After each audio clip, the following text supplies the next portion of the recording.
อันนี้ก็อากาเกงอากาเกงเท่ากำลังฟัดเข้านี่อากาตึงเกลอากาตึงเกลอันนี้เนี่ยโอ้กำลังพามากระบกร่างกายบ่แม่นบ่โอ้น้อยๆนี่เก่งเนาะเก่งเอ้ยนี่ปิดหน้ามาเห็นนี่ดูคักๆเอ้ยนะ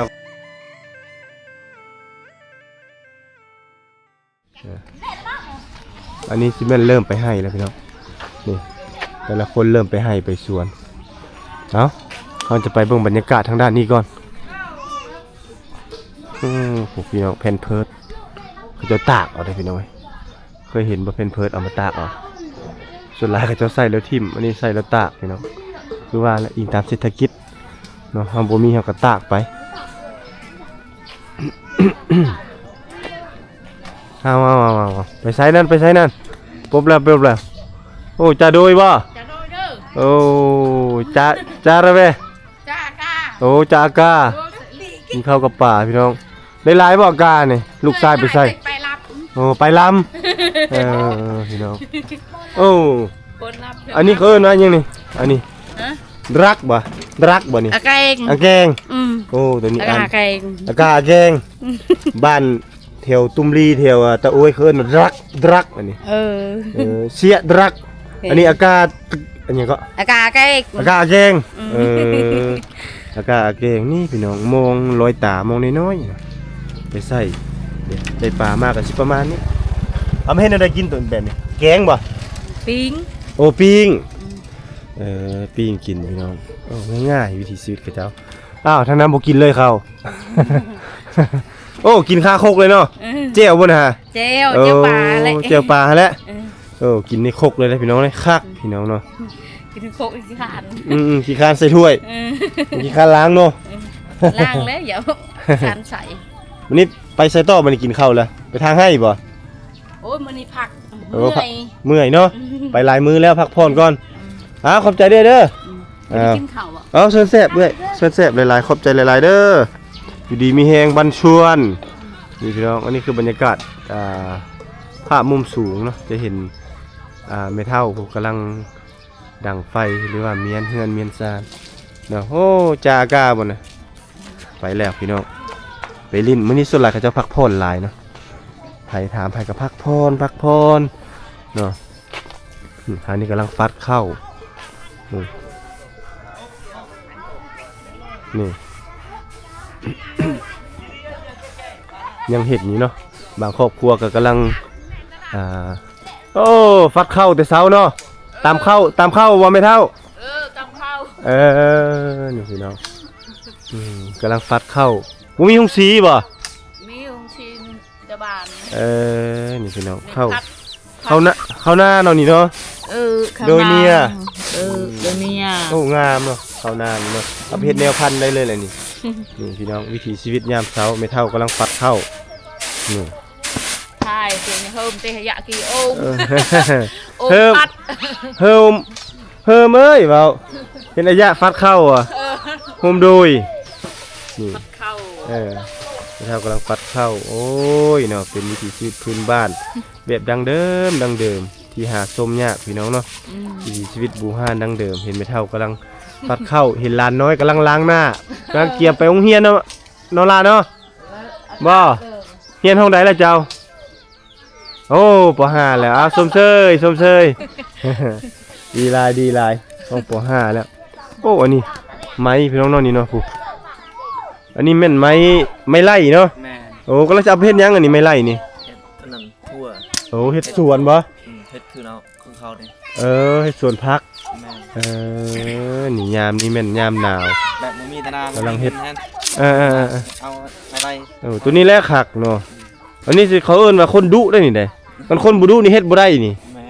เพื่อสิจักเพื่อสิสานนี่ครับโอ้นี่พี่น้องสบายเนาะขอบใจเด้อไปเท่าเด้อ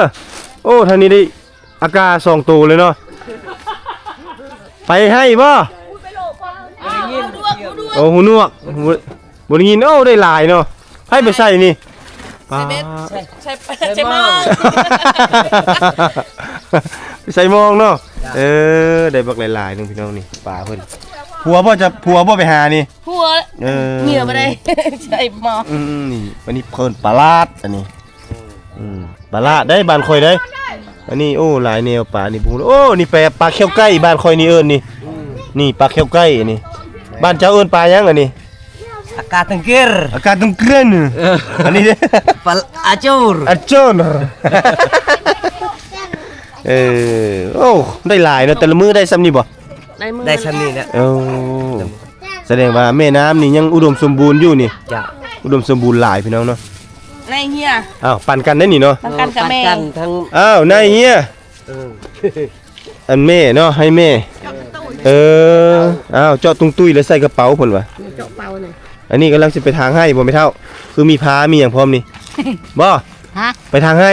ตัดแห่แคม โอ้ไปตัดแคม แคม โอ้ตัดเข็มพี่น้องเนาะนี่ได้มาแล้วบ่แม่นได้ว่าสิอันกินแต่ครอบครัวเดียวปันแม่ปันพ่อปันอ้ายปันน้องเนาะอันนี้คือเขาเอิ้นว่า ไปอะไม่ การแบ่งปันที่ถึงแม้จะน้อยแต่ว่าให้ด้วยน้ำใจของแท้เนาะพี่น้องเนาะขอบใจหลายๆเด้อ จ้า ปู่ท่านนั้นก็กำลังมืออะไรพี่น้องเนาะปู่โอ้บ่แม่นกำลังสิไปหาเข็มเนาะกำลังสิไปหาเข็มหลังจากไปสัมภาษณ์เมทัลมาพี่น้องเนาะเราก็จะพาท่านผู้ชมมาเบิ่งจุดใจกลางของหมู่บ้านที่ชาวบ้านเพิ่นอาศัยอยู่หรือว่ากำลัง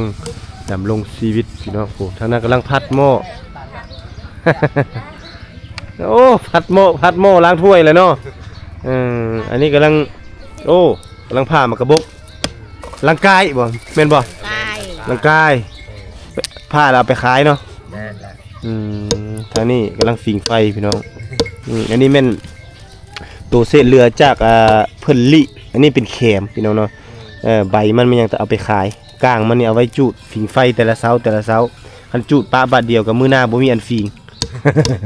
ก็เลยไว้จุดแต่ละมือไปพี่น้องเนาะเอานี่แหละวิถีชีวิตยามเช้าๆพี่น้องเนาะเราจะได้เห็นอย่างที่ถ้าแดดออกมาจีฮ้อนถ้ายามเช้าๆเขาจะฝิงไฟดาวฝิงแดดสงแงดแข็งอุ้ยเนาะยามนี้เลยแม่นฝิงไฟยามเช้าเนาะผู้มีเหงื่อมีแห้งสกันหังแห้งเนาะจะไปทางให้โอ้ทับในนั้นเอาเนาะแม่เนาะมันจะโบเตกเนาะเป็นนี่ละโบเตกเอาไปขายโลเท่าไหร่แม่นี่ โล15 โล15,000กีบ นั่นแหละ นี่พี่น้องอันนี้มันโล15,000มักกะบกบ้านเฮานี่แหละมักกะบก บ้านเฮาละกาย บ้านเจ้าละลังกายลังกายก็คือมักกะบกคือกันพี่น้องเนาะแต่เป็นภาษาชนเผ่ามังกรอันนี้เนาะ ภาษามังกรก็สิประมาณนี้เนาะ เอาไปขายได้นี่เนาะกะมันก็สามารถจูดฝิงไฟได้เนาะอันนี้เอาอยู่ให้อยู่สวนพุ่นเลยเนาะนี่เนาะ นั่นแหละ อันสมัยค่อยยังน้อยกับค่อยกับผ้าคือกันนะผ้าก็มีดบาดมือผ้าบาดมือก็ทึก เฮ็ดบ่เป็นเด้บางเทื่อทับๆเลยนี่เนาะเอาคนตีทับมือหัวปมือเจ้าของอีกเตะกระเบ้อไปอีก เพื่อจะได้เงิน 15,000อันนี้ บ่ธรรมดาได้ ตะอะไรเจ๊เบิ่นเกี่ยวบ่อย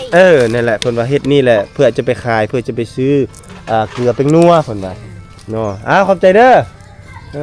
พูนทางนั้นล้างถ้วย ผู้สาวลังคือ ผู้สาวล้างถ้วยบ่นี่ยังผู้สาว ยังผู้สาวบ่น่ะถ้าไม่ห้างบ่แม่ห้างมหาเสน่ห์ดีกว่าสาวๆนักเรียนมอผู้ใด เราไปไม่หา บ่แม่นติเนาะโยกเด้อเสนอบ่โยกเด้อค่อยก็เว้าตามเขาเจ้าแล้วเขาเจ้าเว้าไม่ห่างเขาก็เว้านำเลยแหละ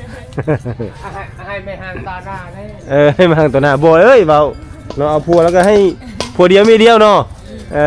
นี่พี่น้องโอ้มันซอดบ่นี่คือว่าเฮ็ดปลูกผักแล้วนี่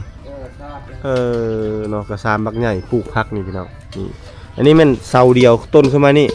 ปลูกผักเพื่อป้องกันสัตว์เนาะก็คืองูเป็ดไก่ประมาณนี้เนาะไก่ยันมันบินขึ้นแต่มันตอดซับกินหมดเนาะโอ้ทางนี้กำลังคนแขมคือสิมันเอาไปขายได้นี่นะเอาแขมไปขายผู้สิคนมันต้นไปขายก็มีอันนี้แขมเอ้ายิ้ม เอาไปขายบ่นี่ผู้พี่น้องเนาะติดเรียบร้อยผู้ทางนั้นกำลัง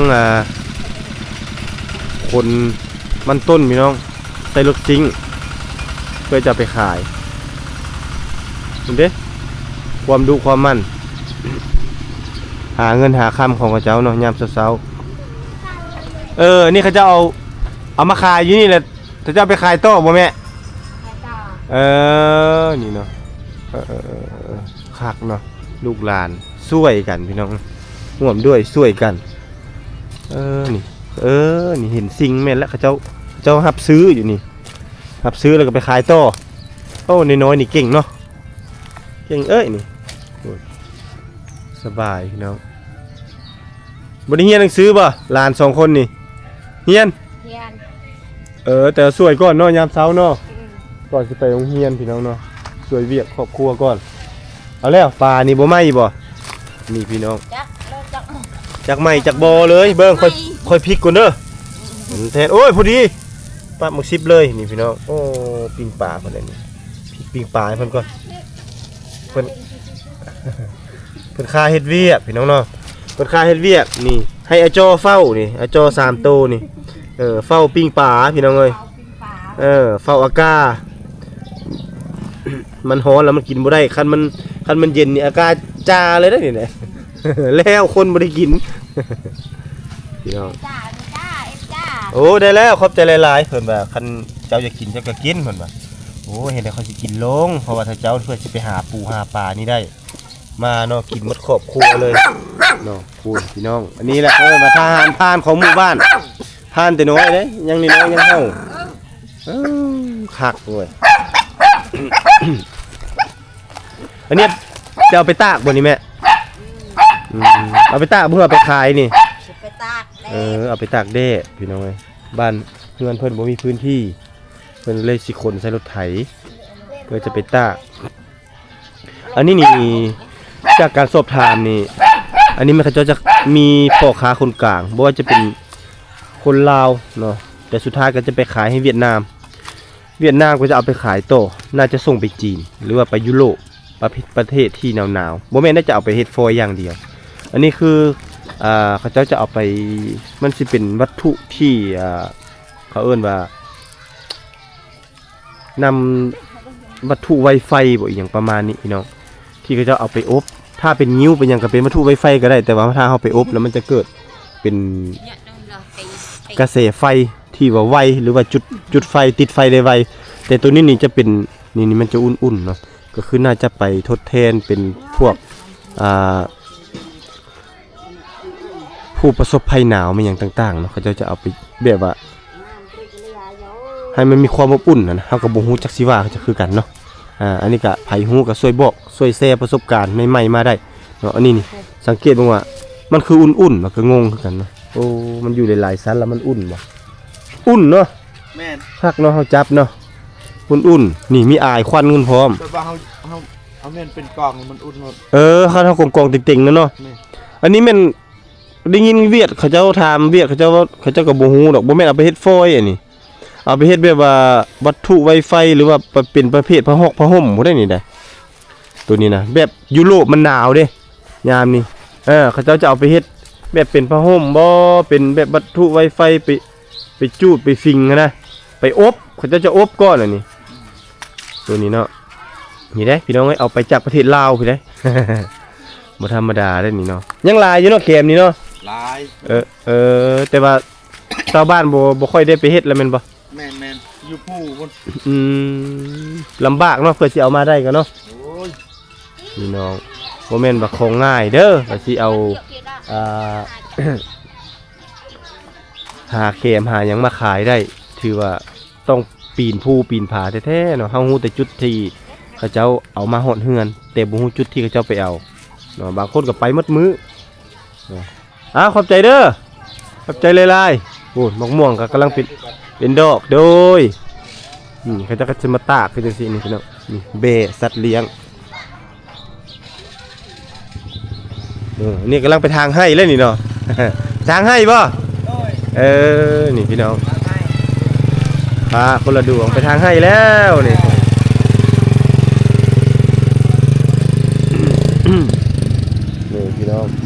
แต่ละครอบครัวเริ่มแล้วนี่อันนี้ก็เป็นทางให้นี่เป็นทางให้เนาะ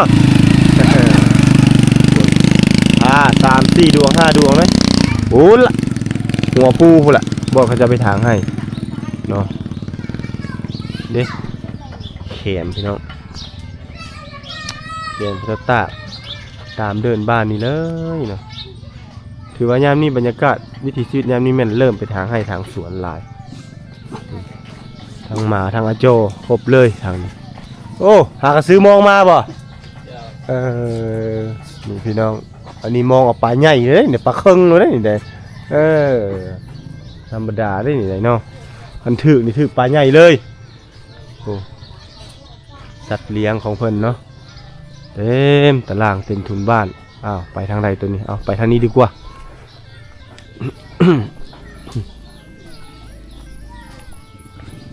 หาสาวโทบ่เห็นซับพี่น้องเลยจักอยู่ทางใดสาวโทสงสัยไปทางให้ทางสวนบ่เป็นยังเลาะเที่ยวชมเบิ่งบรรยากาศหมู่บ้านก็ได้นะพี่น้องเนาะ อ้าวยินเสียงเด็กน้อยลูกหลานให้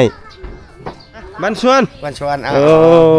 นี่เฮือนเจ้าเนาะ แม่นแล้ว นั่นแหละนี่เคยมาอยู่พี่น้องกินงะปีนั้นเนาะประมาณ2 ปีหลัง เจ้า ปีกายปีนี้บ่ได้มา เจ้า ปีกายนี่ก็บ่ได้มาพี่น้องเนาะ แม่น วันนี้บ่ได้ไปทางให้บ่มื้อนี้ บ่ โอ้พักพรบ่ พักผ่อนมีเวียกบ่มีเวียกอยู่บ้าน แม่น เป็นกุ๊กเราเฒ่าแก่บ่ บ่แม่นแล้วเว้าความนำพี่น้องเฮ็ด พี่น้องมีเรื่องมีราว แม่นแล้ว ก็เลยต้องได้อยู่เว้าความมื้อนี้เนาะเลยบ่ได้ไป จ้ะ ทางจักมือเลยทางให้ 5 มื้อแล้ว มือแล้ว เจ้าก ว้างอยู่บ่ปีนี้ เฮ็ดกว้างแล้วก็ได้กว้างเฮ็ดได้เก็บแขว ทางจักคน ผู้เดียวเฮานี่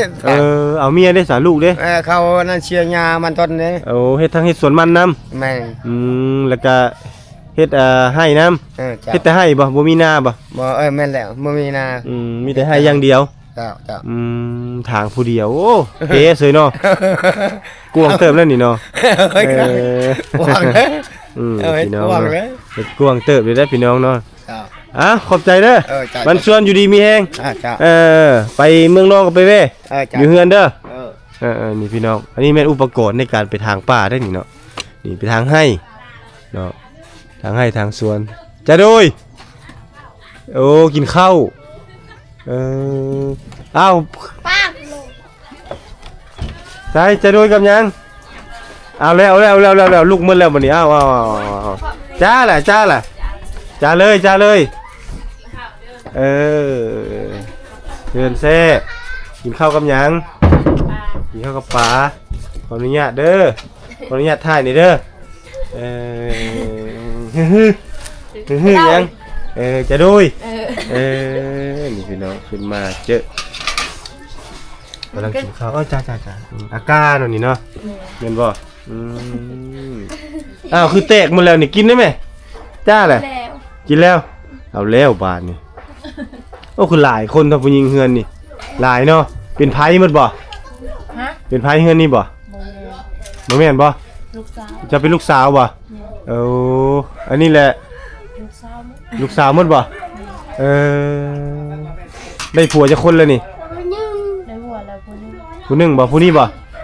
ผู้ใด อยู่เงิน อยู่คนอันนี้ยังเป็นผู้สาวหมด ไม่น่าแม่ห้างบ่อันนี้แม่ห้างอันนั้นเด้ ผู้สาว ผู้สาวอันนี้เด้ สาว ผู้สาวบ่ปิดหน้ามาเห็นนี่ดูคักๆนี่เอ้ยน่าผู้สาวยังอันนี้ชื่อหยังชื่อฮะ ยู ยู แม่น โอ้สาวยูในยูอ้ายเข้าใส่ในไม่ได้บ่ สาวยูพี่น้องเนาะมีคนมาถ่ายอยู่ป่ะสาวยูบ่ค่อยมีป้าผู้สาวงามบัดนี้ให้ใช่บ่มีคนมาถ่ายเนาะบ่ได้ไปทางให้ทางสวนบ่ไปคือกันเนาะมื้อนี้ได้ไปบ่ ไป มื้อนี้ก็ไปเขากินข้าวนี่แล้วไปไก่บ่ หยุดอันบ้านอันนี้กัน นิดบ้านนี่ก็ฮอดสาวยูพี่น้องเนาะคันเห็นอยู่บนอื่นนี่ยันป๊บแล้วนี่อันนี้เห็นอยู่พาเข้านี่ป๊บบ่ได้ไปบ่เป็นเนาะนี่สาวยูมันแกงอะลองผู้เจ้าผู้งามเนาะเราสิไปทางให้เมียนเอามาเอาติบโดยเนี่ยเอาไว้เลยโอ้ยังเป็นผู้สาวอยู่ในห้างผู้หนึงพุ่นน่ะอันนี้ คันไม่ห้างแล้วบ่อายคันผู้ชายเลยอยากอายเห็นบ่เป็นหยังคืออายอายเฮ็ดหยัง ไม่อาย ไม่ โอ้ลูกสาวหลายคนเด้เงินนี่เด้อ เจ้าเบี้ยแต่คนเจ้า อายเนาะโอ้ยสิอายเห็นหยังเด้กำลังนุ่งเครื่องค่ะนี่เยี่ยมสิไปให้ได้นี่ได้ไปทางให้ได้นี่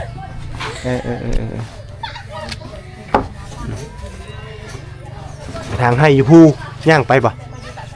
ฮะย่างไปนะนี่โอ้ยไอขอถ่ายนี่ทอนเห็นกันเลยเป็นคนงามเนี่ยไอขอถ่ายเนี่ยกินแล้วต้องล้างพร้อมบ่นี่ปีหน้ามาพี่สายุไอ้ถ่ายแน่แหละนี่ไอ้ถ่ายแน่ปีหน้ามาพี่สบายดีสายุสบายดีอายุจะปีอะไรล่ะ17บ่จะคือผู้จบผู้งามเห็นเนาะสักแก้วเอาลองมีผู้งามปานนี้บ่เป็นเบียเห็นงานก็เป็นมื้อนี้ไปมื้อนี้บ่ได้ไปใส่บ่ไปทางให้บ่โอ้ไปกันจักคนมื้อนี้5 คนโอ้มีแต่ผู้หญิงหมดบ่ แม่น ไปทางให้มีแต่ผู้หญิงหมดอ้าวพ่อแม่เด้ แม่อยู่เฮือน แม่อยู่เฮือน เอาหลาน เอาหลานพ่อเด้ซะ พอไปร่วม พ่อไปรวมปิ่นหน้ามานี่ดูเจ้าน่ะ ปิ่นหน้ามาพี่โอ้ยเนาะมีแต่อายพี่น้องเอ้ยปิ่นหันข้างสิปันมาข้างเนาะไผสิไปหาปูหาปลาให้กินเข้ามาเลยเบิ่งอายนี่เบิ่งอายอ๋ออายก็อายอีหลีพี่น้องเอ้ยบ่ต้องอายนะบ่เคยเข้ากล้องเอาเห็นไอ้ก็นำคือเก่านี่แหละคันจะบ่เข้าก็พี่น้องโห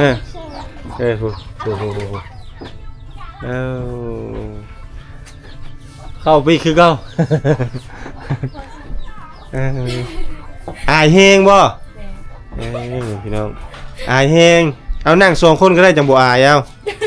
นั่งลง2คน2ไอ้น้องนั่น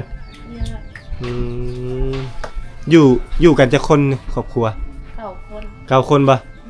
อีนางนี่นะมานั่งนี่นะให้อายสัมภาษณ์นิดนึงนะนี่มานั่งข้างนี่มาพี่อย่าฟ้าวก้อนก่อนนะบ่เป็นหยัง